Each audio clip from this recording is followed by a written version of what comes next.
मेरी पत्नी को बहुत ज्यादा सफाई की सनक थी। शादी के 3 सालों में वह मेरे छुए हुए खाने तक को गंदा कहकर नहीं खाती थी। लेकिन कल मैंने अपनी आंखों से उसे अपने पुरुष सहायक की बची हुई आधी कटोरी चावल खाते हुए देखा। फिर भी मैंने न कोई हंगामा किया, न ही उसे बेनकाब किया। अगले दिन मैंने उसकी पूरी कंपनी को एक शानदार दावत दी। पार्टी खत्म होने पर सबके सामने मैंने सभी लोगों की बची हुई जूठन उसकी कटोरी में डाल दी और उससे कहा कि उसे एक एक दाना खत्म करना होगा, वरना मैं उससे तलाक ले लूंगा। उस दोपहर पत्नी का अचानक फोन आया। उसने कहा कि आज रात उसे ओवर टाइम करना है, इसलिए वह मेरे साथ डिनर नहीं कर पाएगी। इत्तेफाक से उसी समय मेरे दोस्त का फोन आया तो हमने साथ में हॉट पॉट खाने जाने का फैसला कर लिया। जब हम एक रेस्टोरेंट के पास से गुजर रहे थे तो मेरे दोस्त ने खिड़की के पास वाली टेबल की ओर इशारा किया। देख, वो औरत तेरी पत्नी जैसी नहीं लग रही? मैंने ध्यान से देखा। हालांकि सिर्फ उसकी पीठ दिखाई दे रही थी, लेकिन मैंने एक नज़र में पहचान लिया कि वह लियू रुयन ही थी। उसके सामने कंपनी में अभी 1 महीने पहले ही भर्ती हुआ छोटा असिस्टेंट लिंडोंग बैठा था। लियू रुयान हल्का सा भौहें सिकोड़कर कटोरे में बची आधी प्लेट एक फ्राइड राइस को परेशान होकर देख रही थी। अगले ही पल उसने सीधे वह आधी बची हुई प्लेट अपनी तरफ खींच ली और सिर झुकाकर एक एक दाना खत्म कर दिया। मैं वहीं स्तब्ध खड़ा रह गया। लियू रुयान को बहुत गंभीर सफाई की सनक थी।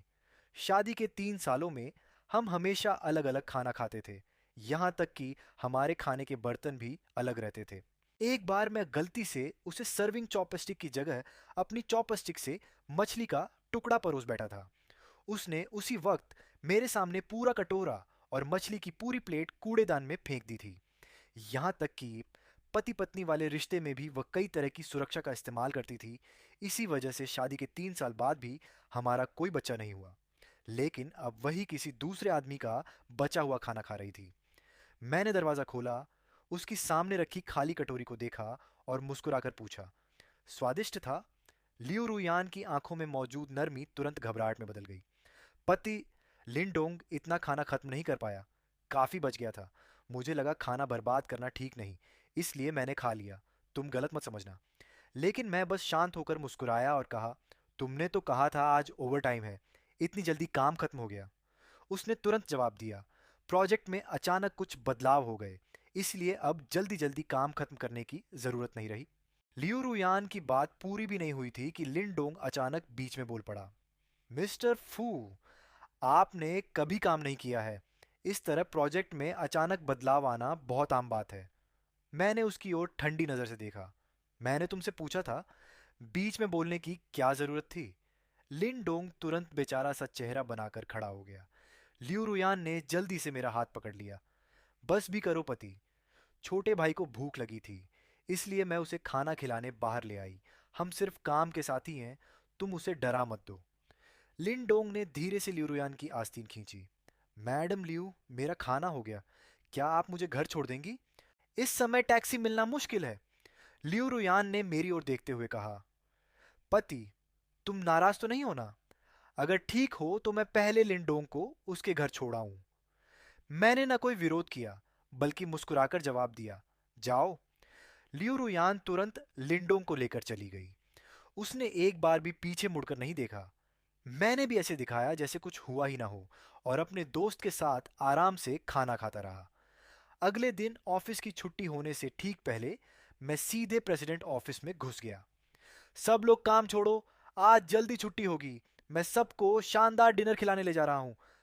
लेकिन किसी ने भी अपनी जगह से हिलने की हिम्मत नहीं की। तभी लियू रुयान ने धीरे से कहा, सब लोग छुट्टी कर सकते हैं।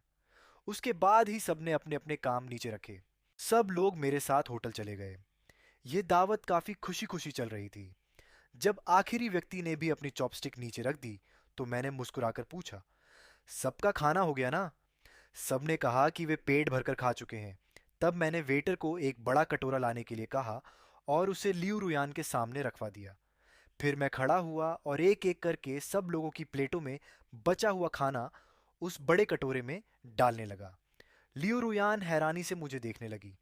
मैंने उसकी ओर मुस्कुराकर कहा, खाओ, तुम्हें तो खाना बर्बाद होना बिल्कुल पसंद नहीं है ना? तो अब प्रेसिडेंट ऑफिस के सभी सहकर्मियों का बचा हुआ खाना भी खत्म कर दो। पूरा प्राइवेट रूम अचानक भारी खामोशी से भर गया। लियू रुयान का चेहरा तुरंत स्याह पड़ गया। पति जी, मेरा पेट भर चुका है। उसकी सफाई सुनने से पहले ही मैंने ठंडे स्वर में कहा, आज इस कटोरे का खाना खत्म किए बिना तुम यहां से जा नहीं सकती। दर्द से कराहता हुआ लिन डोंग तुरंत खड़ा हो गया। मिस्टर शेन, आप 3 साल तक घर बैठे पति बनकर आराम से रहे, खरीदारी करते वक्त कभी कीमत तक नहीं देखी। ये सब ल्यू की बदौलत था, और अब इतनी सी बात पर आप ल्यू को सबके सामने शर्मिंदा कर रहे हैं। सच में आपको जरा भी समझदारी नहीं है। मैंने उसके गुस्से से लाल पड़े चेहरे को देखा और हंसते हुए कहा, अरे पत्नी जी, खाइए ना। जब लिंडोंग का बचा हुआ खाना तुम खा सकती हो, तो बाकी कर्मचारियों का बचा खाना खाने में क्या दिक्कत है? या फिर तुम भी लोगों में फर्क करती हो? लियू रुयन ने मेरी तरफ देखा, फिर सामने रखे उस बड़े कटोरे भर बचे हुए खाने को घूरने लगी। लियू रुयान कुछ पल झिझकी, लेकिन आखिरकार उसने चॉपस्टिक उठाई और बड़े बड़े निवाले मुंह में भरने लगी। यह देखकर लिनडोंग घबरा कर चीख पड़ा, मैडम लियू, मत खाइए। ऐसे खाने से आपका पेट खराब हो जाएगा। आप उसकी हर बात क्यों मान रही हैं? वो आदमी जो एक पैसा भी नहीं कमाता, उसे आपको आदेश देने का क्या हक है? इतना कहकर लिंडोंग ने झटके से लियू रुयान के हाथ से चॉपस्टिक छीन ली। बस कीजिए, अब मत खाइए। अगर उसे आपकी परवाह नहीं है तो मुझे है। मैं हंस पड़ा। तुम्हें दूसरों की बीवी की इतनी चिंता है, तो फिर उसकी जगह तुम ही खा लो। लिन डोंग का चेहरा तुरंत बिगड़ गया। मेरा पेट छोटा है, मैं इतना नहीं खा सकता। आप जानबूझकर मुझे परेशान कर रहे हैं, तो फिर चुप रहो। इतना कहकर मैंने एक और चॉपस्टिक उठाई और फिर से लियू रुयान की ओर बढ़ा दी। खाओ ना, तुम्हें तो खाना बहुत पसंद है ना? लियू रुयन ने चॉपस्टिक फिर से ले ली और दोबारा खाना मुंह में ठूंसने लगी, लेकिन अब उसे निगला भी नहीं जा रहा था। वो लगातार उल्टी जैसा महसूस करते हुए सूखी उबकाइयां लेने लगी। आखिरकार जब वो और सहन नहीं कर पाई तो झुककर वहीं उल्टी कर दी। पास खड़ा लिंडोंग ये देखकर दुख से रो पड़ा। वो एक तरफ लियू रुयन की पीठ थपथपा रहा था और दूसरी तरफ मुझ पर बरस पड़ा। तुम जैसे आदमी लियू के पति कहलाने के लायक ही नहीं हो। तुमने कभी उनकी मदद नहीं की, उल्टा हमेशा बेवजह ड्रामा करके उन्हें परेशान ही किया है। मैंने ठंडी हंसी के साथ कहा, मैं लायक नहीं हूं तो क्या तुम हो? अब सीधा उसकी जगह लेने का सपना देख रहे हो? लिन डोंग तुरंत गुस्से में बोला, मेरे और मैडम लियू के बीच बिल्कुल साफ और सम्मानजनक बॉस कर्मचारी का रिश्ता है। बिना मतलब की बातें मत कीजिए। मैंने तिरछी नजर से उसे देखा। अच्छा, तो फिर साबित करो। क्यों ना तुम खुद ही नौकरी छोड़ दो। लिन डोंग तुरंत भड़क उठा, मैं क्यों इस्तीफा दूं? मैं अपना काम ठीक से कर रहा हूं। तुम्हें नौकरी से निकाला जाता है। उल्टी करते करते आंखों में आंसू भर चुकी लियू रोयान ने अचानक ठंडी आवाज में कहा। लिंडोंग एक पल के लिए स्तब्ध रह गया। फिर उसने ऐसा चेहरा बनाया जैसे बहुत बड़ा अन्याय हो गया हो, और कांपती आवाज में लंबा खींचकर बोला, ले यू मैडम। हमेशा मुझसे शांत रहने वाली लियू रुयान अचानक मेज पर हाथ मारकर खड़ी हो गई। शेन चेन, तुम्हें मेरे कर्मचारी को निकालने का कोई अधिकार नहीं है। मैं सीधा लिंडोंग के सामने गया और बिना हिचकिचाए उसे 2 जोरदार थप्पड़ मार दिए। बेशर्म इंसान! ग्रुप में मेरी कोई पदवी नहीं है, इसलिए सच है कि मैं उसे नौकरी से नहीं निकाल सकता, लेकिन तुम्हारा पति होने के नाते उसे सबक सिखाने का पूरा हक रखता हूँ। ये सुनते ही लियू रुयान तुरंत रोते हुए लिंडोंग को अपनी बाहों में बचाने लगी। शेनचेंग, तुम हद से ज्यादा कर रहे हो। शायद पहले जब उसे लगा था कि लिंडोंग के साथ उसका मामला मेरे सामने आ गया है, तो उसके मन में मेरे लिए थोड़ी बहुत शर्म और अपराध बोध बाकी था। लेकिन अब वह आखिरी अपराध बोध भी पूरी तरह गायब हो चुका था।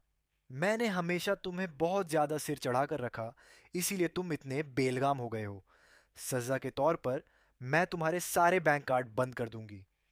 अभी तक आंसू बहा रहा लिंडोंग यह सुनते ही कि मेरे सारे कार्ड बंद होने वाले हैं, उसके होंठ खुशी से ऊपर उठ गए। मैडम लियू, ये ठीक नहीं होगा ना? आज तो मिस्टर शेन ने सबको दावत दी है। अगर आप उनके सारे कार्ड बंद कर देंगी तो बिल कौन भरेगा? इस खाने का बिल कम से कम 10,000 युआन तो होगा। इतना पैसा तो केस दर्ज कराने के लिए भी काफी है। अगर मिस्टर शेन बिल नहीं भर पाए तो शायद पुलिस उन्हें पकड़ कर ले जाएगी। लियू रुयान ने गहरी सांस ली। शेन चेंग, तुम लिंडोंग से माफी मांग लो। आज की बात मैं फिर आगे नहीं बढ़ाऊंगी। ये सुनकर मैंने गुस्से में लिंडोंग की तरफ उंगली उठाई। मैं इससे माफी मांगूं? पागल तुम हो या मैं? लिंडोंग तुरंत नकली मासूमियत के साथ लिू रुयान को समझाने लगा। मैडम लियू, मेरे कारण आपका और सर का झगड़ा मत करवाइए। मैं तो बस एक छोटा सा असिस्टेंट हूँ। थोड़ा बहुत अपमान सह लूंगा तो कोई बात नहीं। फिर उसने मेरी तरफ देखकर कहा, मिस्टर शेन, सब मेरी गलती है। आप मैडम लियू से नाराज मत होइए। मैं आपसे माफी मांगता हूँ। ऊपर से वह मेरा हाथ पकड़ने का नाटक कर रहा था, लेकिन असल में उसने मेरी कलाई को जोर से छुटकी काटी। दर्द से मेरा बुरा हाल हो गया। मैंने तुरंत उसे झटक कर दूर कर दिया। दूर हट! असल में मैंने ज्यादा ताकत भी नहीं लगाई थी, लेकिन लिंडोंग अचानक दूर जाकर गिर पड़ा। वह सीधे खाने की मेज पर जा गिरा, जिससे मेज पर रखी सारी प्लेटें नीचे गिर गईं। वह खुद भी जमीन पर गिर पड़ा। उसके पूरे शरीर पर तेल और खाना लग गया, और टूटी हुई प्लेट के टुकड़े से उसके हाथ पर कट भी लग गया। खून की बूंदें फर्श पर टपकने लगीं। शेन चेंग, तुम हद पार कर रहे हो! लियू रुयान ने बिना सोचे मुझे एक जोरदार थप्पड़ मार दिया। मेरा चेहरा एक तरफ मुड़ गया। मैंने होंठ के कोने को जीभ से छुआ, जहां खून और दर्द का अजीब सा स्वाद महसूस हुआ। लेकिन उसी पल मेरे दिल का सारा मोह अचानक खत्म हो गया। मैंने ठंडी आवाज में कहा, क्या तुम अंधी हो? उसने मुझे जोर से चुटकी काटी थी, और मैंने बिल्कुल ताकत नहीं लगाई। वो जानबूझकर ड्रामा करके गिरा है। लेकिन लियू रुयान ने मेरी बात पर ध्यान ही नहीं दिया। वह जल्दी से लिंडोंग को जमीन से उठाने लगी, और अपने जन्मदिन पर मेरे द्वारा उसके जन्मदिन पर दिया गया रेशमी स्कार्फ उसने निकालकर लिंडोंग के अब भी बहते हुए घाव पर बांध दिया। उस स्कार्फ पर उसका नाम खड़ा हुआ था, जिसे मैंने अपने हाथों से सिलकर बनाया था। लेकिन अब उन दो अक्षरों पर लिंडोंग का खून लग चुका था। चलते हैं। लियू रुयान ने लिंडोंग के कंधे को थाम लिया और बिना एक बार भी पीछे देखे वहां से चली गई। बाकी लोग भी जल्दी जल्दी बहाने बनाकर निकल गए। कुछ ही देर में इतना बड़ा प्राइवेट रूम खाली हो गया, और वहां सिर्फ मैं अकेला रह गया। तभी वेटर ने दरवाजा खटखटाकर अंदर आकर पूछा, सर, क्या आप बिल पेमेंट कर दूं? मैंने बैग से कार्ड निकालकर उसे दे दिया। हाँ, बिल कर दो। उसने कार्ड स्वाइप किया, लेकिन स्क्रीन पर बैलेंस इंसफिशिएंट दिखा। वेटर ने असहज होकर कहा, सॉरी सर, ये कार्ड काम नहीं कर रहा है। मैंने उसे एक और कार्ड दिया, लेकिन उसमें भी बैलेंस नहीं था। पूरे 7 कार्ड थे, लेकिन एक भी काम नहीं कर रहा था। लियू रोयान ने सच में मेरे सारे कार्ड बंद करवा दिए थे। वेटर बस मुझे ऐसे ही देख रहा था। सर, आपके पास कोई दूसरा पेमेंट तरीका है? मैंने अपने दोस्तों से संपर्क करने की कोशिश की, लेकिन पता नहीं वे क्या कर रहे थे। न तो मेरा फोन उठा रहे थे, न ही वीचैट का जवाब दे रहे थे। मैं और वेटर बस ऐसे ही अजीब सी चुप्पी में खड़े रहे। आप चिंता मत करो, मैं बिल जरूर भर दूंगा। लेकिन वेटर अब परेशान हो चुका था। उसने वॉकी टॉकी पर कहा, मैनेजर वू, यहाँ एक आदमी बिना पैसे दिए खाना खाने आया है। कुछ ही देर में होटल मैनेजर पुलिस को लेकर आ गया। सर, कृपया हमारे साथ चलिए। मैंने पुलिस को बहुत समझाने की कोशिश की, लेकिन उनकी नज़र में ये सब सिर्फ बहाने थे। मुझे पुलिस स्टेशन ले जाकर बयान लिखवाया गया। तभी आखिरकार मेरे दोस्त ने मुझे कॉल बैक किया। 20 मिनट बाद वह थाने पहुंचा और मेरी तरफ से बिल चुका दिया। तब जाकर मैं वहां से निकल पाया। मैंने पीछे मुड़कर पुलिस स्टेशन के गेट को देखा और अचानक हंस पड़ा। मैं, फेयू ग्रुप का इकलौता वारिस, सिर्फ बिल न चुका पाने की वजह से थाने पहुंच गया था। अगर यह बात बाहर फैल गई तो लोग हंस हंस कर पागल हो जाएंगे। पहले मेरा सपना एक अच्छा पति बनने का था। अपनी उस पत्नी का साथ देना चाहता था जिसे एक ताकतवर बिजनेस वुमन बनना पसंद था। लेकिन मैंने ही लियू रुयान को ऊंचाई तक पहुंचाया, और उसने सबसे पहला वार मुझ पर ही किया, उस इंसान पर जो उससे सबसे ज्यादा प्यार करता था। मुझे उम्मीद नहीं थी कि जिस ऊंचाई पर मैंने लियू रुयान को पहुंचाया, सबसे पहले वही मुझे, अपने ही चाहने वाले को खत्म करने की कोशिश करेगी। लगता है मैंने शुरू से ही गलत इंसान को चुना था। घर लौटते ही दरवाजे पर एक आदमी के चमड़े के जूते दिखे, वही जूते जो लिंडोंग आज पहने हुए था। आवाज सुनकर लियू रुयान बेडरूम से बाहर आई और हमारी नजरें टकरा गईं। मैंने उससे कुछ नहीं कहा और सीधे बेडरूम में घुस गया। अंदर देखा तो लिंडोंग बिना शर्ट के खड़ा था। उसने लियू रुयान का पायजामा पहन रखा था। पायजामा उस पर इतना तंग और छोटा लग रहा था कि अजीब दिख रहा था। वह अपने बाल पोंछ रहा था। साफ पता चल रहा था कि वह अभी अभी नहाकर निकला है और उसने नहाने के लिए मेरे मास्टर बेडरूम का बाथरूम इस्तेमाल किया था। यह दृश्य देखते ही मेरा गुस्सा सातवें आसमान पर पहुंच गया। मैंने लियू रुयान की तरफ उंगली उठाकर गुस्से में कहा, अपने ही पति को पुलिस स्टेशन भिजवा दिया और अब अपने असिस्टेंट को घर ले आई हो। लियू रुयान, अब तो तुम हद ही पार कर रही हो। लियू रुयान तुरंत बोली, तुम गलत समझ रहे हो। लिंडोंग के कपड़े गंदे हो गए थे और होटल घर के पास था, इसलिए मैंने उसकी बात काट दी। तुम्हें तो सफाई का इतना जुनून था ना। हम दोनों के कपड़े तक अलग अलग धुलते थे, लेकिन अब वही कपड़े उसके शरीर पर हैं। तो क्या तुम्हारी सफाई की बीमारी सिर्फ मेरे लिए ही थी? लिंडोंग फिर वही मासूम बनने का नाटक करते हुए बोला, मिस्टर शेन, आप गलत मत समझिए। प्रेसिडेंट लियू ने कहा कि ये पायजामा मुझे दे देंगी। वैसे भी वो इसे अब दोबारा नहीं पहनेंगी। मैंने तुमसे पूछा था क्या? हम पति पत्नी बात कर रहे हैं। तुम बीच में क्यों बोल रहे हो? हम पति पत्नी बात कर रहे हैं। तुम बीच में क्यों बोल रहे हो? लिंडोंग ने बेचारगी से भरा चेहरा बनाया। मैं तो बस डर रहा था कि आप लियू मैडम को गलत ना समझ लें। मैं तो बस डर रहा था कि आप उन्हें गलत ना समझ लें। उसकी बात सुनकर मुझे और गुस्सा आ गया। वाह, तुम तो बड़े नेक दिल निकले। लियू रुयान मुझ पर चिल्लाई, शेन चेंग, बस करो। होटल में तमाशा करने के बाद अब घर आकर फिर शुरू हो गए। मैं भी उस पर चिल्लाया, क्या ये सब मैं करना चाहता था? लिंडोंग ने लियू रुयान की आस्तीन पकड़ ली। छोड़िए ना मैडम लियू, आखिर वो आपके पति हैं। मैं तो बस एक असिस्टेंट हूँ। थोड़ा अपमान सह लूँ तो कोई बात नहीं। वो मेरे पति हैं तो क्या हुआ? लेकिन इसका मतलब ये नहीं कि वो तुम्हारे सामने रोब जाड़े। दोनों को मेरे सामने इश्क लड़ाते हुए देखकर मैंने ठंडे स्वर में कहा, तलाक ले लेते हैं लियू रुयान। मेरी अचानक कही बात सुनकर लियू रुयान स्तब्ध रह गई। क्या कहा तुमने? मैंने ताने से कहा, क्या तुम बहरी हो गई हो? मैंने कहा, तलाक। बस इतनी सी बात पर तुम मुझसे तलाक लेना चाहते हो? मैंने उसकी तरफ देखा। तुम्हें ये छोटी सी बात लगती है? लियू रोयान ने तुरंत जवाब दिया, मेरे और लिंडोंग के बीच कुछ भी नहीं है। वो अभी बच्चा है, अभी अभी नौकरी शुरू की है। मैं बस उसका थोड़ा ज्यादा ध्यान रख रही हूँ। इसमें गलत क्या है? लियू रुयान के चेहरे पर अब भी वही बेपरवाही देखकर मेरा गुस्सा और बढ़ गया।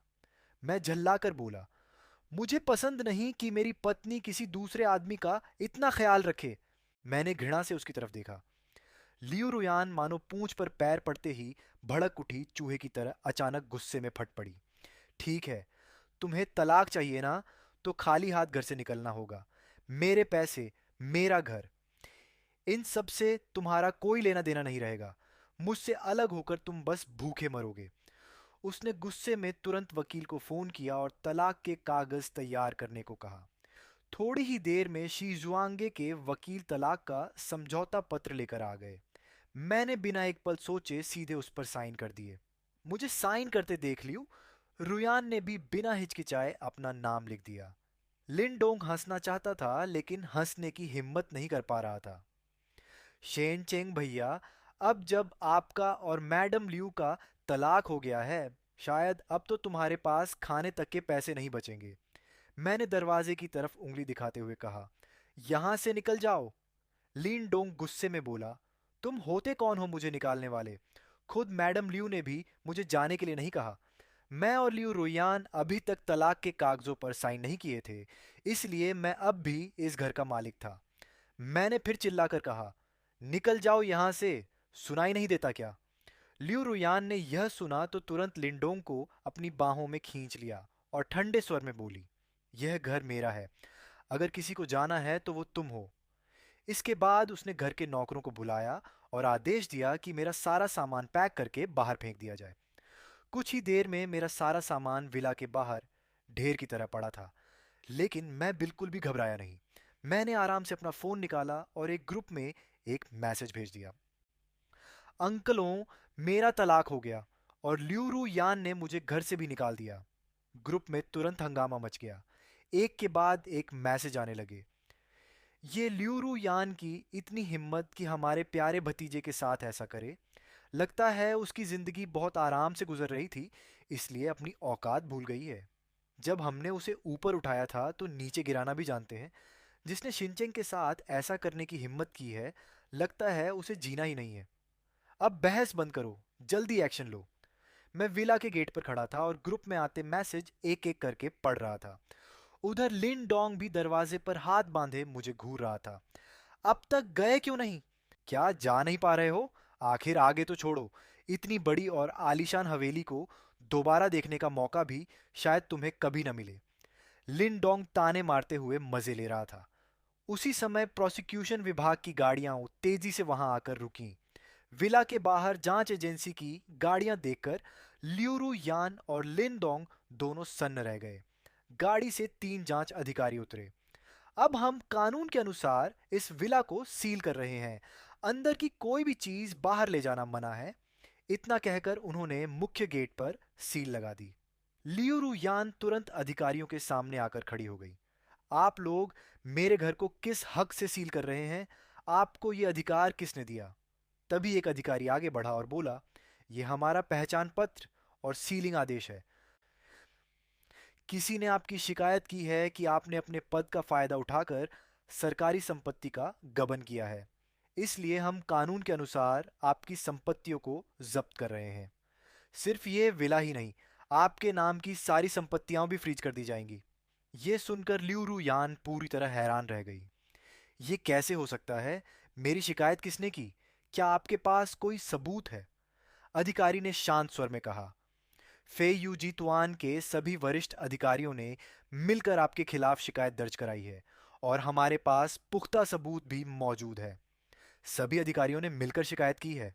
नहीं, यह नामुमकिन है। उसी वक्त उसका फोन अचानक बज उठा।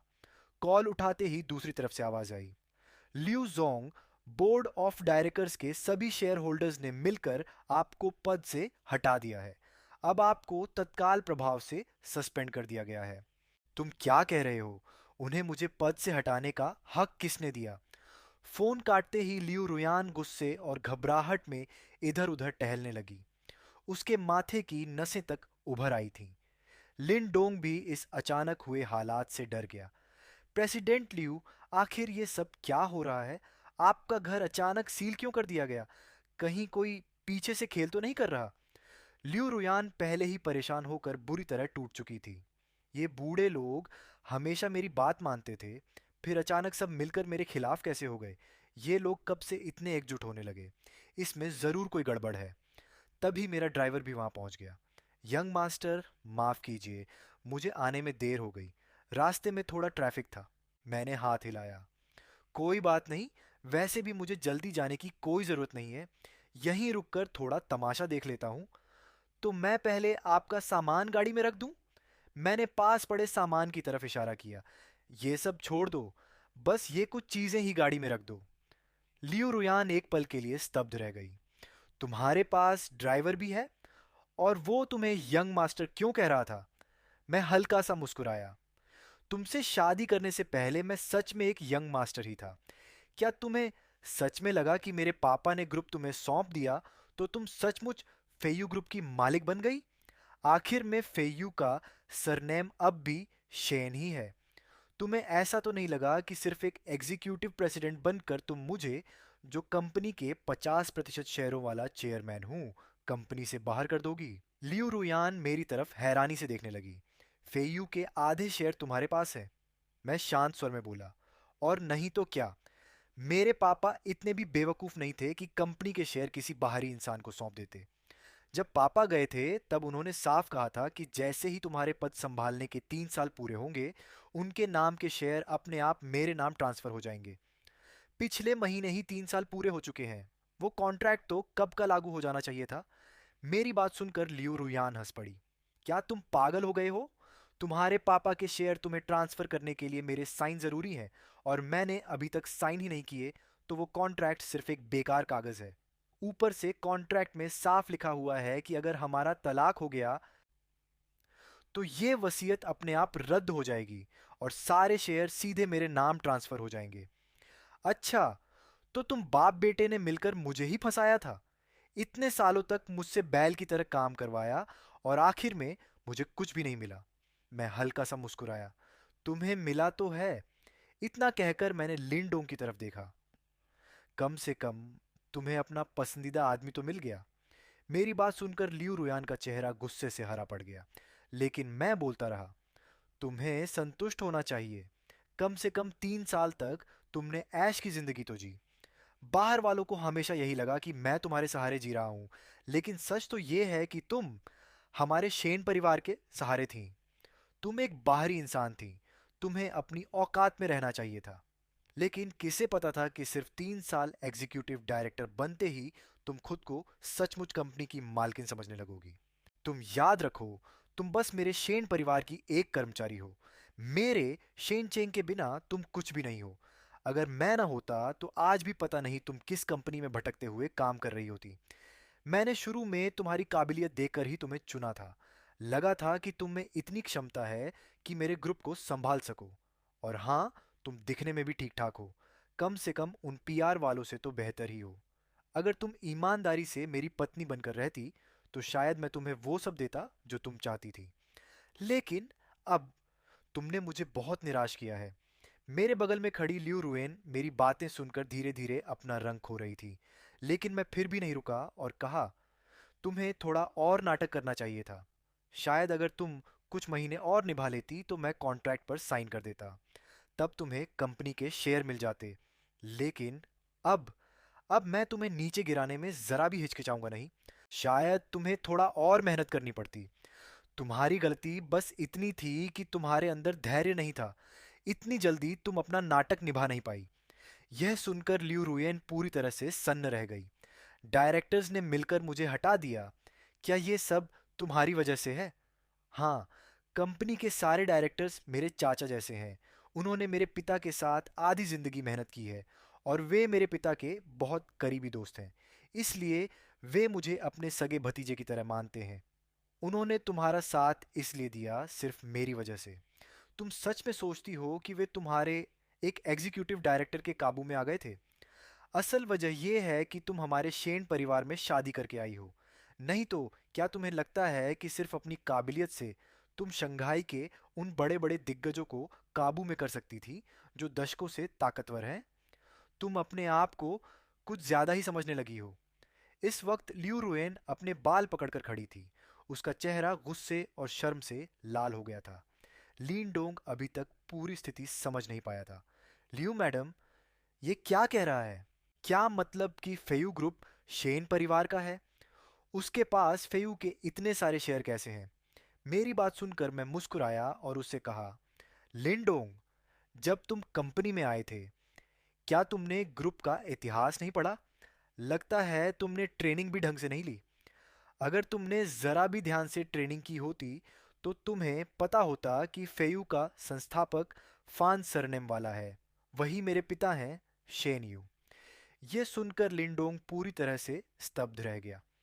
उसका मुंह खुला का खुला रह गया और काफी देर तक बंद ही नहीं हुआ। उसका चेहरा देखकर मैं फिर व्यंग्य में बोला, तुम तो कह रहे थे कि मुझे तुम्हें निकालने का कोई अधिकार नहीं है ना? यह कहते हुए मैंने ल्यूरुएन की तरफ देखा।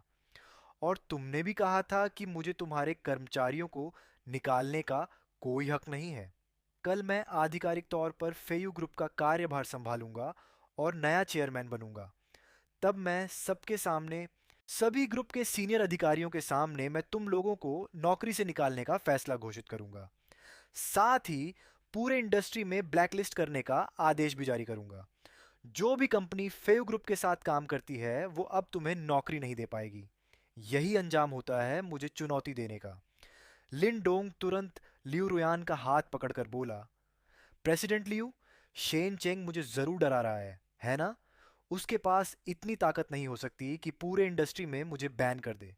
आप भी अपनी कुर्सी नहीं खोएंगी, है ना? इस समय लियू रुयान का चेहरा लाल से पूरी तरह सफेद पड़ चुका था। पति, मुझे लगता है हमें अच्छे से बात करनी चाहिए।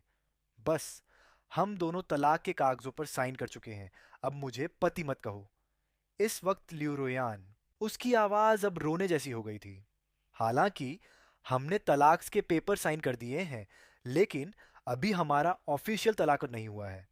हम अभी भी पति पत्नी हैं और मैं तो बस तुम्हें डराना चाहती थी। सच में तुमसे तलाक नहीं लेना चाहती थी। इसलिए मैंने तुम्हारा सामान बाहर फेंकवाया और तुम्हारे सारे कार्ड बंद करवाए। वो भी सिर्फ तुम्हें डराने के लिए था। मैं उस वक्त गुस्से में थी। प्लीज मुझे माफ कर दो, ठीक है? मैं अब भी लोगों से कहकर तुम्हारे कार्ड फिर से चालू करवा देती हूँ। मैं ठंडी आवाज में बोला। तुम्हारे वो बेकार कार्ड अब मुझे नहीं चाहिए। वैसे भी तुम्हारी सारी संपत्ति फ्रीज हो चुकी है। तुम्हारे वो कार्ड अब किसी काम के नहीं रहे।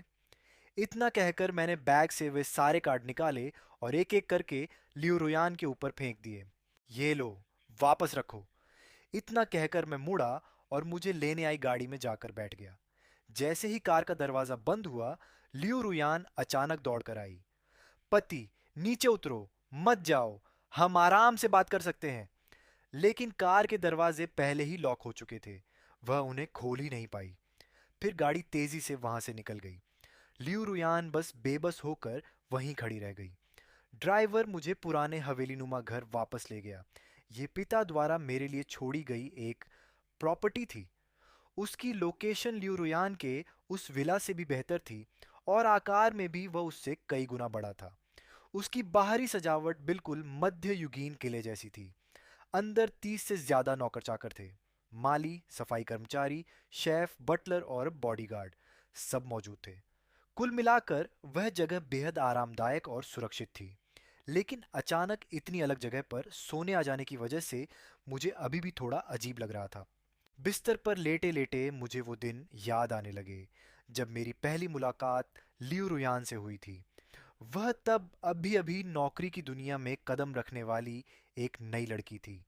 एक डील हासिल करने के लिए वह मैनेजर की गाड़ी तक रोकने चली गई थी। यहाँ तक कि गाड़ी से टकराकर गिरने के बाद भी वह तुरंत उठ खड़ी हुई और लंगड़ाते हुए आगे बढ़कर अपनी कंपनी का प्रोडक्ट इंट्रोड्यूस करने लगी। मुझे उसी की वह निडर और जोशीली भावना पसंद आई थी। मुझे लगा था कि शायद वह इतने बड़े ग्रुप को संभालने में मेरी मदद कर सकती है, ताकि मैं अपने मन का जीवन जी सकूं।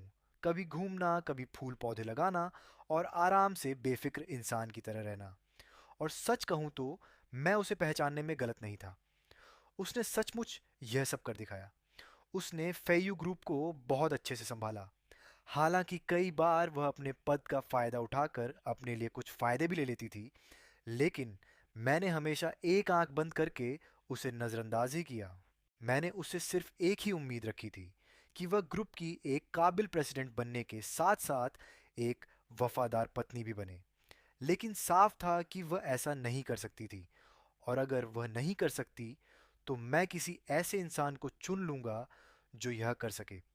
अगली सुबह मैं जल्दी उठ गया।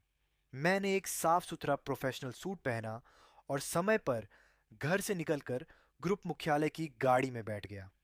जब मैं हेडक्वार्टर के कॉन्फ्रेंस रूम पहुंचा तब तक सारे डायरेक्टर और सीनियर अधिकारी अपनी अपनी सीटों पर बैठ चुके थे। जैसे ही मैंने मीटिंग रूम में कदम रखा, जोरदार तालियों की आवाज गूंज उठी। हर किसी के चेहरे पर उत्साह और खुशी साफ दिखाई दे रही थी।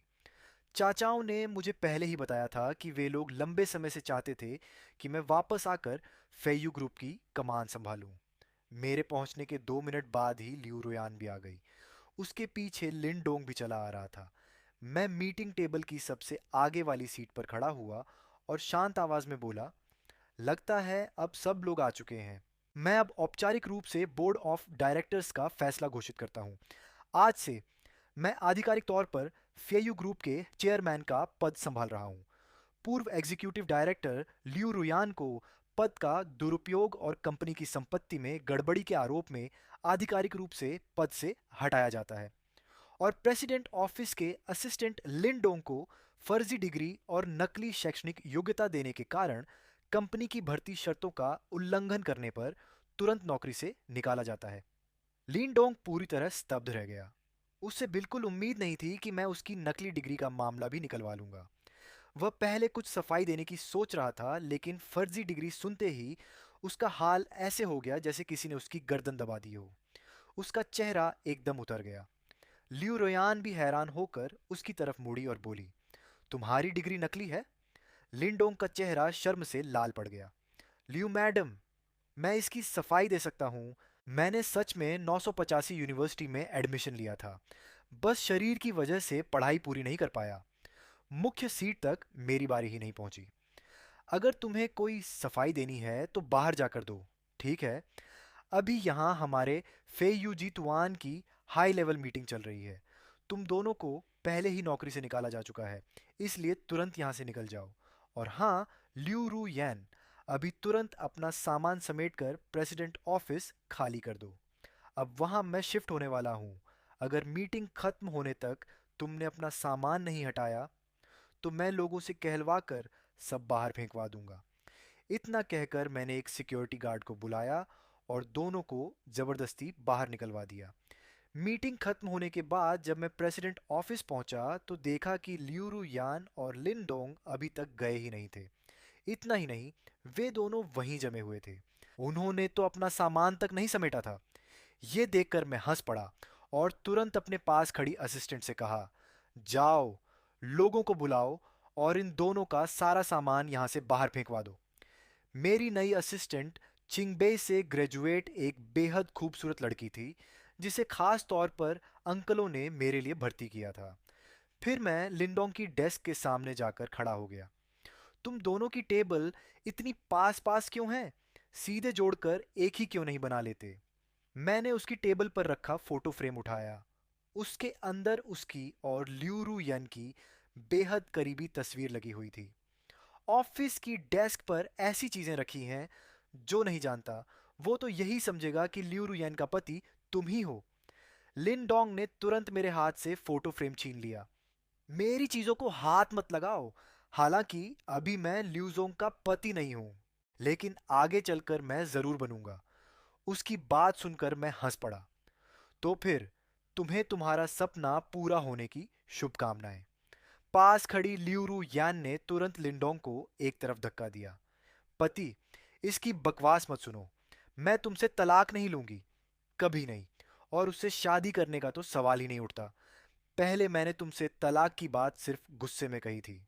असल में मेरा कभी सच में तुमसे अलग होने का इरादा नहीं था। मुझे पता है इस बार मुझसे बहुत बड़ी गलती हुई है।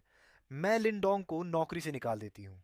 आगे से कंपनी हो या घर, सब कुछ तुम्हारे हिसाब से चलेगा। मैंने ठंडे स्वर में कहा, अब तलाक होगा या नहीं, ये सिर्फ तुम तय नहीं करोगी। और जहां तक लिंडोंग की बात है, उसे तो मैंने पहले ही निकाल दिया है। तुम्हें भी उसके साथ ही नौकरी से हटा दिया गया है। इसलिए उसके रहने या जाने का फैसला करने का तुम्हें कोई हक नहीं है। तभी मेरी असिस्टेंट लोगों को लेकर अंदर आ गई और ल्यूरू यान और लिंडोंग का सामान बाहर फेंकना शुरू कर दिया। लेकिन मैं फिर भी ल्यूरू यान का मजाक उड़ाते हुए बोला, तुम्हें तो हमेशा अपने ऊपर बड़ा घमंड था ना। तुम्हें लगता था कि आज जो कुछ भी हो, सब अपनी मेहनत और काबिलियत से हासिल किया है। तो अब बाहर जाकर खुद आजमा लो। देखते हैं सिर्फ अपनी क्षमता के दम पर तुम आज वाली ऊंचाई तक पहुंच भी पाती हो या नहीं। खुद को साबित करने का इससे अच्छा मौका तुम्हें नहीं मिलेगा। तुम्हें तो खुश होना चाहिए। बहुत जल्दी उनका सारा सामान बाहर फेंक दिया गया। ल्यूरू यान की आंखें लगभग भर आई थीं। पति, हम 3 साल से पति पत्नी हैं। तुम मेरे साथ इतना बेरहम व्यवहार नहीं कर सकते, सिर्फ इसलिए कि मैंने नए आए असिस्टेंट का थोड़ा ख्याल रखा। तुम मुझसे तलाक लेना चाहते हो और मुझे कंपनी से भी बाहर निकालना चाहते हो। तुम कुछ ज्यादा ही बेरहम नहीं हो रहे? हाँ, सिर्फ इसलिए कि तुम उस नए आए असिस्टेंट का इतना ख्याल रख रही हो। मैं तुमसे तलाक लेना चाहता हूँ और तुम्हें ग्रुप से भी बाहर निकालना चाहता हूँ। तुम, ल्यूरुयान, आज जिस मुकाम पर पहुंची हो, वो सब मेरी वजह से है। तुम फेयूजी तुआन में अपनी जगह बना पाई, इतनी ऊंची पोस्ट तक पहुंच पाई, सिर्फ इसलिए क्योंकि तुम मेरी पत्नी थी। पहले मैं तुम्हारी हर अजीब आदत बर्दाश्त करता रहा, जैसे खाना हमेशा अलग अलग प्लेटों में खाना और हर बार सर्विंग चॉपस्टिक इस्तेमाल करना। यहाँ तक कि हमारे कपड़े भी अलग अलग धोए जाते थे। और तो और पति पत्नी वाले रिश्ते में भी तुम मुझे खुद को सिर से पैर तक पूरी तरह ढकने पर मजबूर करती थी। तुम हमेशा कहती थी कि तुम्हें साफ सफाई की बीमारी है। ठीक है, मैंने तुम्हारी हर बात बर्दाश्त की। लेकिन एक इंसान जिसे इतनी ज़्यादा सफाई की बीमारी हो, वो किसी छोटे से असिस्टेंट की बची हुई आधी कटोरी खाना कैसे खा सकती है? और उसे घर तक क्यों लेकर आई, उसे हमारे बाथरूम में नहाने क्यों दिया, यहाँ तक कि उसे अपनी सफ़ेद नाइट पैंट भी पहनने दी। मैंने ये सारी बातें सीधे सबके सामने, पूरा प्रेसिडेंट ऑफिस के कर्मचारियों के सामने कह डाली। जो लोग पहले ल्यूरू यान और लेंडोंग को सहानुभूति भरी नजरों से देख रहे थे, उनके चेहरे तुरंत बदल गए। अब उनकी नजरों में सिर्फ तिरस्कार और नफरत थी। यहां तक कि सच जानने के बाद गुस्सा भी साफ दिखाई दे रहा था। ल्यूरू यान, शायद तुमने मुझे कभी सच में प्यार किया ही नहीं। तुमने मुझसे शादी सिर्फ इसलिए की ताकि तुम और ऊंचाई तक पहुंच सको। तुम्हारे साथ रहना भी किसी ऑफिस में ड्यूटी करने जैसा ही था। तुम्हारी सफाई की सनक वाली आदत को छोड़ भी दूं, तब भी मैं मानता हूं कि इन 3 सालों में तुम एक अच्छी पत्नी थी, और इन सालों में मैंने भी तुम्हें उससे कहीं ज्यादा दिया है, जितना तुम्हें मिलना चाहिए था। मैं तुम्हारा कोई कर्जदार नहीं हूं, और न ही तुम मेरी कोई कर्जदार हो। अब हमारा हिसाब बराबर है। यह सुनते ही लिऊ रुयान का चेहरा गुस्से से काला पड़ गया। वह अपने सहकर्मियों की निगाहें सह नहीं पा रही थी और शर्म से सिर झुकाकर खड़ी रही। लेकिन लिंडोंग अब भी पूरी बेशर्मी से बोला, शेन चेंग, अगर लियू मैडम तुमसे प्यार नहीं करती तो इसकी वजह तुम्हें खुद में ढूंढनी चाहिए। तुम इतने हुक्म चलाने वाले हो और तुम्हें किसी की परवाह करना भी नहीं आता। मैं तुम जैसा नहीं हूँ। मैं लियू मैडम का ख्याल रखता हूँ, इसलिए वो भी मेरे साथ अच्छा व्यवहार करती है। उसकी ये बचकानी बातें सुनकर मुझे तुरंत हंसी आ गई।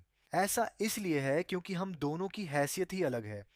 तुम ऊपर चढ़ने की कोशिश कर रहे हो, इसलिए तुम्हें लियू रुयान को खुश करना पड़ता है।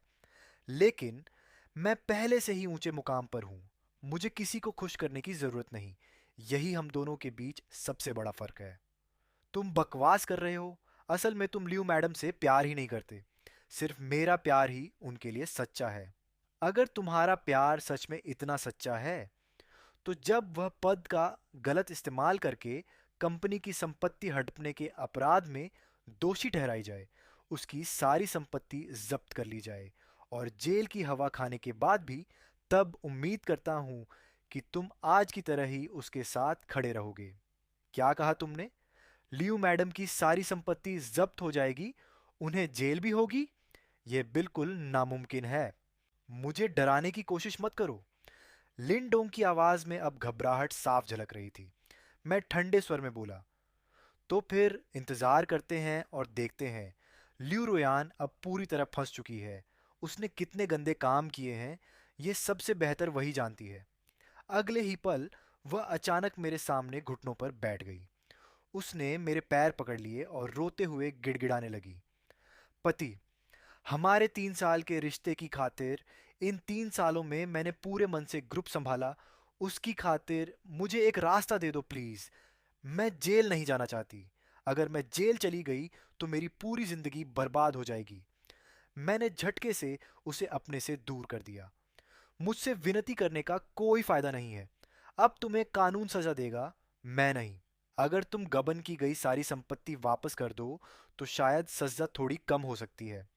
लियू रुयान रोते हुए बोली, लेकिन मैंने वो सारे पैसे निवेश में लगा दिए थे।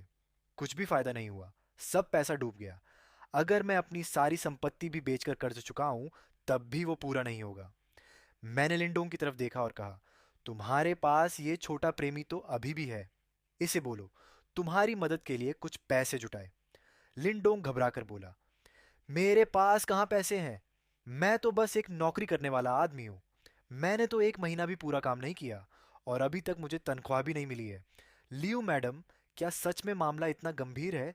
शायद वो बस आपको डराने की कोशिश कर रहा है। लिन डोंग ने लियू रुयान को उठाने की कोशिश की। उठो, उसके सामने मत घुटने टेक कर बैठो। जमीन ठंडी है। लेकिन उसने उसे एक झटके में दूर धकेल दिया। मुझसे दूर रहो। पति, मैं अपनी सारी संपत्ति कर्ज चुकाने में लगा दूंगी। जो पैसा बाकी रहेगा वो भी धीरे धीरे चुका दूंगी। मैं सच में जेल नहीं जाना चाहती। मैं बस तुमसे एक मौका मांग रही हूँ, खुद को सुधारने का एक मौका। मैंने ठंडी आवाज में कहा, तो जब तुमने मेरे सारे कार्ड बंद कर दिए थे और मैं बिल तक नहीं चुका पा रहा था, तब क्या तुमने एक बार भी सोचा था कि मैं बिना पैसे दिए खाना खाने के आरोप में पुलिस द्वारा पकड़ लिया जा सकता था? मैंने ऐसा नहीं सोचा था। मैं बस तुम्हें डराना चाहती थी। और फिर मैंने तुम्हारे कार्ड बंद किए थे, लेकिन आखिर में तुमने बिल तो भर ही दिया था। तुम्हारे इतने सारे दोस्त हैं, तुम्हारे पास जरूर कोई ना कोई तरीका होगा। मैं, शेन छंग, अपनी जिंदगी में पहली बार सिर्फ बिल न चुका पाने की वजह से वेटरों की नजरों में गिर गया था। यहां तक कि मुझे पुलिस स्टेशन तक ले जाया गया।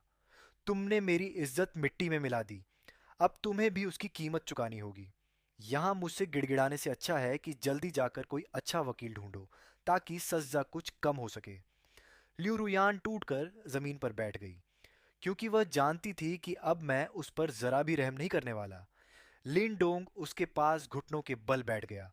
लियो मैडम, मुझे मत डराइए। मैं जानता हूँ आप बहुत काबिल हैं। आप इस मुश्किल से ज़रूर निकल जाएंगी। लियो रोयान रो पड़ी। उसने लिन डोंग का हाथ कसकर पकड़ लिया, जैसे वह उसका आखिरी सहारा हो। लिन डोंग, अगर मेरे पास कुछ भी नहीं बचा तब भी क्या तुम मेरे साथ रहोगे? बिल्कुल रहूंगा। लियो मैडम, मैं सच में आपसे प्यार करता हूँ। अच्छा, तो फिर जो घड़ियां और गहने मैंने पहले तुम्हें दिए थे, उन्हें निकालो और बेचकर मेरा कर्ज चुकाने में मदद करो। अब मेरे पास रहने की जगह भी नहीं है, इसलिए मुझे तुम्हारे घर आकर रहना पड़ेगा। ये सुनते ही लिन डोंग के चेहरे के भाव जम गए। लियू मैडम, आप मजाक कर रही हैं क्या? जो चीजें आपने मुझे गिफ्ट की थी, वो वापस कैसे मांग सकती हैं? और मेरा घर इतना छोटा है, वहां दो लोग कैसे रह पाएंगे? वैसे भी, भले ही आपकी सारी संपत्ति सील हो गई हो, लेकिन आपके माता पिता के नाम पर तो जरूर और संपत्ति होगी ना। हम आपके माता पिता के घर जाकर रह सकते हैं। तो फिर ठीक है, तुम चिंता मत करो। चाहे कितनी भी मुश्किलें आए, मैं हमेशा तुम्हारे साथ रहूंगा। पास खड़ा मैं हंस पड़ा। छोटे कमीने, इसके माता पिता के घर में रहने का ख्याल भी तुम्हें कैसे आया? उसके माता पिता के नाम की सारी संपत्ति भी सील हो चुकी है। वो भी गलत तरीके से कमाई गई थी, इसलिए अब किसी चमत्कार की उम्मीद मत रखो। लियो रुयान अब पूरी तरह कंगाल हो चुकी है। उसके ऊपर करोड़ों का कर्ज है और उसके पास कुछ भी नहीं बचा। ये सुनकर लिंडोंग ने धीरे धीरे लियो रुयान का हाथ छोड़ दिया। तुम्हारे पास सच में अब कुछ भी नहीं बचा? लियो रुयान भी स्तब्ध रह गई। लिंडोंग, तुम्हारा क्या मतलब है? तुमने ही तो कहा था कि चाहे मेरे पास कुछ भी न रहे, तब भी तुम मेरा साथ दोगे और मेरे साथ फिर से सब कुछ हासिल करोगे। लिंडोंग गुस्से में खड़ा हो गया। तुम पर इतना सारा कर्ज है, तुम्हें फेयू ग्रुप से भी निकाल दिया गया है, अब तुम दोबारा कैसे खड़ी हो पाओगी? मैं तो अब तक यही समझता था कि तुम कोई ताकतवर महिला सीईओ हो, लेकिन असल में तो तुम सिर्फ मर्दों के सहारे जीने वाली औरत निकली। सच में, तुमने मेरा बहुत समय बर्बाद किया। तुम कोई बड़ी सीईओ नहीं हो, फिर हर समय ऐसा दिखावा क्यों करती थी, जैसे पूरा फेयू ग्रुप तुम्हारा ही हो? लियू रुयान हैरानी से आंखें फाड़कर उसे देखने लगी और धीरे धीरे जमीन से उठ खड़ी हुई। लेन डोंग, तुम्हारा क्या मतलब है? क्या तुम्हारा मेरे लिए सारा प्यार और नरमी सिर्फ इसलिए था क्योंकि तुम्हें मेरा पैसा और मेरा रुतबा चाहिए था?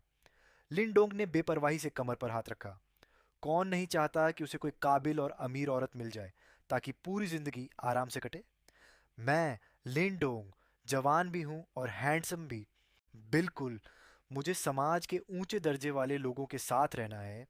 मेरे जैसा आदमी तो किसी बड़ी सीईओ के साथ ही अच्छा लगता है। लेकिन अब तुम इतनी बर्बाद हो चुकी हो, तो मैं तुम्हारे साथ रहकर तकलीफ क्यों झेलूं? एक बार इंसान गरीबी और मुश्किलों में फंस जाए, तो फिर दुख कभी खत्म नहीं होते। मुझे ऐसी औरत चाहिए जो मुझे ऊंचाइयों तक पहुंचा दे, जिसके पास ऐसी ब्लैक कार्ड हो जिसे जितना चाहे इस्तेमाल करो और कभी खत्म ना हो। तुम जैसी औरत नहीं, जो मर्दों के सहारे ऊपर चढ़ी और फिर एहसान फरामोश बन गई। लिंडोंग की बातों से लियू रोयान शर्म और गुस्से से लाल हो गई। उसने गुस्से में आकर लिंडोंग के चेहरे पर जोरदार थप्पड़ मार दिया। तुम बहुत घटिया और नकली इंसान हो। मैं तो तुम्हारी वजह से पूरी तरह बर्बाद हो गई। लिंडोंग भी भड़क उठा। नकली इंसान? मैंने तुम्हारे साथ आखिर किया क्या है? जो चीजें तुमने मुझे गिफ्ट की थीं, दोनों की सारी रकम जोड़कर भी 1 लाख नहीं निकले। यह देखकर लियू रुयान और भी गुस्से में आ गई। उसने सीधे लिंडोंग का गला पकड़ लिया। मैं तुम्हें नहीं छोड़ूंगी, तुम जैसे बेशर्म इंसान को। अगले ही पल दोनों आपस में भिड़ गए। धक्का मुक्की के दौरान लिंडोंग जमीन पर गिर पड़ा और उसका सिर पीछे से टेबल के कोने से टकरा गया। वह तुरंत बेहोश हो गया। मैंने लोगों को बुलाकर लिंडोंग को अस्पताल भिजवाया। वहीं जानबूझकर चोट पहुंचाने के आरोप में लियू रुयान को पुलिस अपने साथ ले गई। 1 महीने बाद मैंने और लियू रुयान ने आधिकारिक तौर पर तलाक ले लिया। जल्द ही उसके पद के दुरुपयोग और कंपनी की संपत्ति हड़पने वाले मामले की जांच का नतीजा भी आ गया। लियू रुयान की सारी संपत्ति कंपनी के नुकसान की भरपाई में चला गई, लेकिन फिर भी कर्ज पूरा नहीं चुक पाया। आखिरकार उसे 3 साल की जेल की सजा सुनाई गई। लीन डोंग भी पूरी तरह गायब हो गया। बाद में सुना कि उसे कहीं नौकरी नहीं मिली, इसलिए उसके माता पिता उसे गांव वापस ले गए। फिर उसने एक तलाकशुदा औरत से शादी कर ली और उसके बच्चे का सौतेला बाप बनकर रहने लगा। मैं धीरे धीरे तलाक के दर्द से बाहर निकल आया। फिर एक स्कूल रियूनियन में मेरी मुलाकात अपनी हाई स्कूल की पुरानी बेंचमेट से हुई। वह अब वॉल स्ट्रीट में एक अहम पद पर काम करती थी। सच में टॉप लेवल टैलेंट थी। हम दोनों ने प्यार किया, शादी की, और देखते ही देखते 3 साल बीत गए। अब मेरी पत्नी 8 महीने की गर्भवती है। एक दिन मैं और मेरी पत्नी बेबी स्टोर में बच्चे के लिए सामान खरीद रहे थे। तभी मुझे फिर से वही जाना पहचाना चेहरा दिखाई दिया। वह सड़क किनारे कूड़ा बीन रही थी।